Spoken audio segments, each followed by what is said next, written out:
Joe Carl to speak more about these grants and their impact on our city. Councilman Carl. All right, y'all, we give a hand. We give a hand.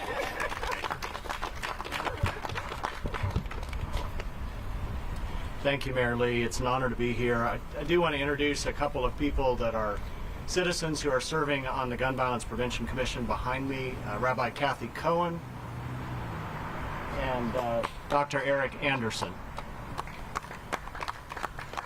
And I also want to introduce the coordinator of our Youth and Gang Violence Prevention team, Mr. Chris Roberts.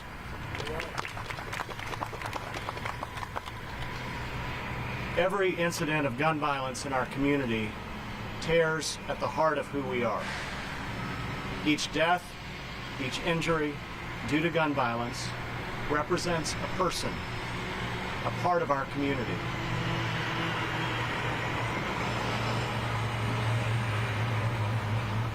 We all feel the pain, the brokenness, the heartache, and the deep, unimaginable grief. But none perhaps as profoundly as the families who are left reeling in shock, having to say goodbye to a loved one due to senseless violence. Over these last 3 years, our city has been working tirelessly through the efforts of citizens, community partners, the Gun Violence Prevention Commission, and local government to create meaningful and sustainable efforts addressing prevention, intervention, and response to gun violence. One of the initial recommendations of the task force to reduce gun violence, then chaired by Shakira Williams, was the creation and implementation of a coordinated rapid response, engaging our local hospital and community partners in a wraparound effort to provide support for individuals and families who are directly affected by gun violence. Today, through collaborative efforts of the Commission's grants team and 3 community partners, we are pleased to announce the receipt of 3 new grants, federal and state funded, that will aid our community in providing hospital-based intervention with outreach into the community, mental health counseling in an area of our city most affected, and emergency relocation and safe housing for families at risk of exposure to further violence. Because we have worked hard to create a community-based infrastructure of support and collaboration, these grants reflect our desire as a community to work together and to bring about change for the benefit of our families and our community. With these grants, the fabric of our community's response to gun violence grows stronger. In a few months, when a gunshot wound victim comes to Carilion, they and their family may be connected to the counseling available at the Envision Center at Lansdowne, or safe housing available through TAP, and any number of incredible community resources we have available. These connections can mean the difference between someone getting caught in the culture of gun violence or breaking out of it. I'm optimistic about our community because every day I see community members and partners making a difference through positive, encouraging, and opportunity-based relationships that we are creating and sustaining together. Through these short-term and long-term efforts, I'm confident, and we are confident, that we will break this cycle of violence and reduce gun violence in our community. At this time, it's my honor to introduce Carilion's Director of Trauma Services, Dan Freeman.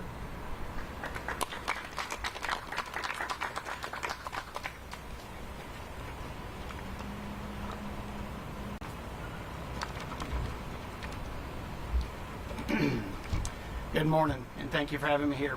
I'm with Dr. Brian Collier. He's behind me. He is our Section Chief of Acute Care Surgery, as well as our Trauma Medical Director. He joins us today in this announcement. On behalf of Carilion and Dr. Collier, I'd like to thank you for having me here to speak today on this important community health topic. I'd also like to extend a thank you to the Virginia Department of Criminal Justice and VHHA Foundation, and everyone else that helped make this grant and funding possible for Carilion. In 2023, Roanoke Memorial Hospital will celebrate our 40th anniversary of being a designated Level 1 trauma center. During those 40 years, we have seen our fair share of gun violent injuries. In 2019 to 2021, in fact, we've seen a 48% increase in the total number of gun-related injuries. I'm confident that this grant and the funds made available will further help us as a community address the disparity at the root of gun violence. To accomplish this, we are launching the Violent Injury Recovery and Support Program. With a structure similar to Carillion's successful Bridge to Treatment program, which helps substance use disorder patients find treatments and other resources in the community, we will develop a team of intervention specialists. During a patient's hospitalization, our intervention specialist will connect with our patients daily and evaluate the patient's needs. They will act as care coordinators and connect them with the community resources and some of the partners that we have here today once they are discharged. The assessment or evaluation of the patients within the hospital will cover a variety of patient needs, from mental health, substance abuse disorders, and housing. And this will contribute to the patient's overall well-being. Our intervention specialists will stay in contact with their patients beyond discharge from the hospital. In fact, they will stay in connection with these patients for up to a year after discharge. We are excited to extend the care we offer to these patients beyond the physical injuries, beyond our trauma bays and the hospital walls. Focusing on a patient's overall wellness is one of the most important things we can do to help better the health of the communities that we serve. Thank you again for your time. Our next presenter is Linda Heschel, President and CEO of Family Services of the Roanoke Valley.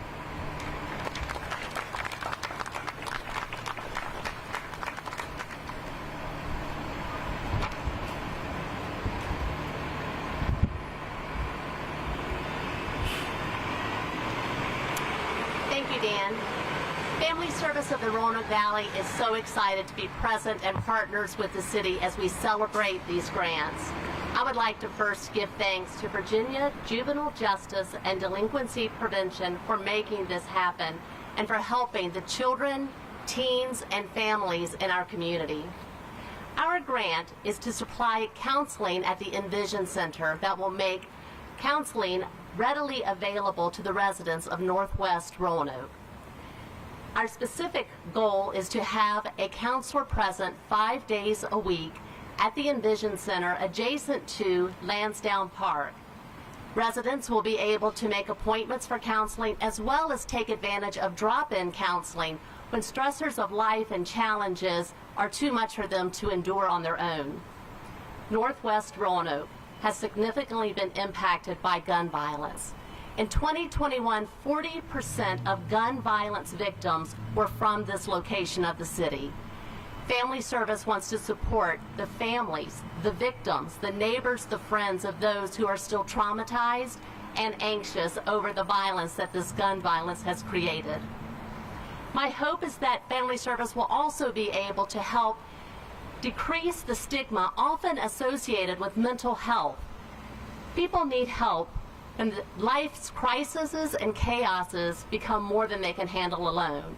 Family Service wants to be there to help be that support for individuals and families. I'm here today supported by representatives from Carilion and TAP. We are so grateful for these grants because we know that we can make a real impact within this community. Thank you so much, and I will turn the microphone over to Annette Lewis, President and CEO of TAP.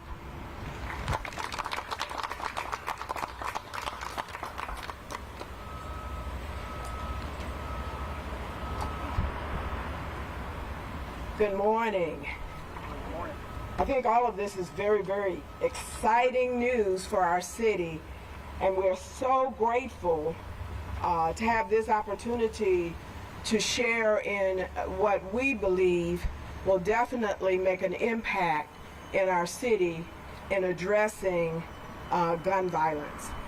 Thank you, Linda, for the introduction and the comments that were made on behalf of TAP. I'd also like to thank Virginia Department of Criminal Justice for providing us with this important grant for the Gun Violence Emergency Relocation Project. This will help relocate low-income families in Roanoke away from hotspots of violence and unsafe living conditions. We have used the successful model with victims of domestic violence and hope that this effort will help keep children out of harm's way. It fills a gap in some of our local offerings, not only helping those directly impacted by gun violence, but secondarily, victims as well. It will help give victims a fresh start and proactively address multi-generational trauma. This project incorporates a housing-first approach to increase the safety of families at the highest risk of gun violence. It also assists with strong supportive services to address trauma and provide families with resources to improve mental well-being and assist them to sustain safe housing. The goal is to serve 12 families over the grant period. At TAP, we believe community action is about getting people involved in their own lives and enabling them to help themselves. This grant will directly help families advocate for themselves and their needs and lead to a better community. All of us will be happy to answer any questions after this news conference. But before that, please let me introduce our last speaker. We're fortunate to be joined by Munch Dungy as a community member who has been directly impacted by gun violence and a mentor with the city's Reset program. He will speak to what these grants mean for our community members.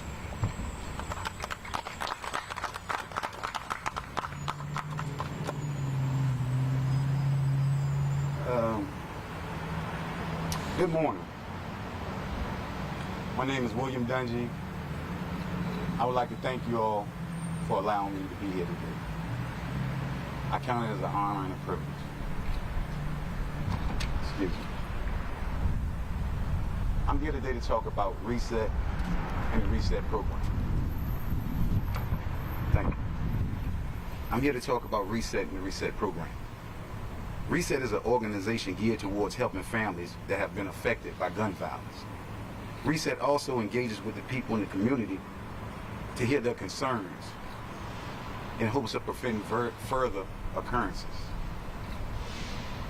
I fell victim to this about 7 months ago. I lost my son, Will Jr. It was one of the hardest things that I ever had to face in my life. No parent should ever have to bury their child.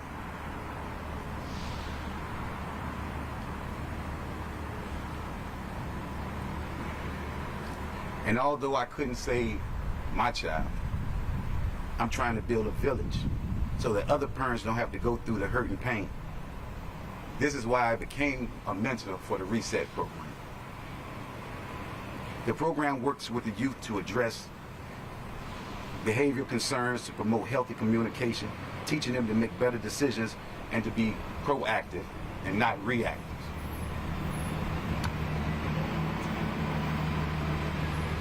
Our youth require help. Help with academics, resume building, job placement, social skills, and most of all, how to conduct themselves. With this program, they are given tools to empower them. This program has allowed me to express my grief to give back. If I can save just one, then my job is done. I thank y'all and thank you for your time.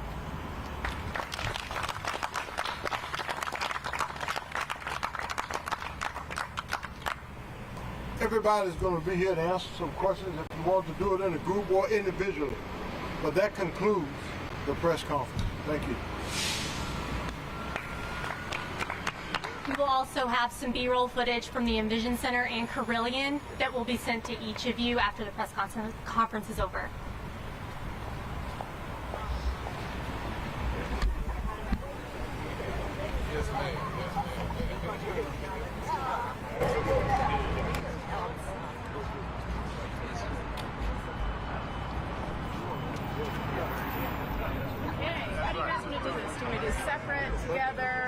Do it together, yeah. Okay, who do you want to speak with first?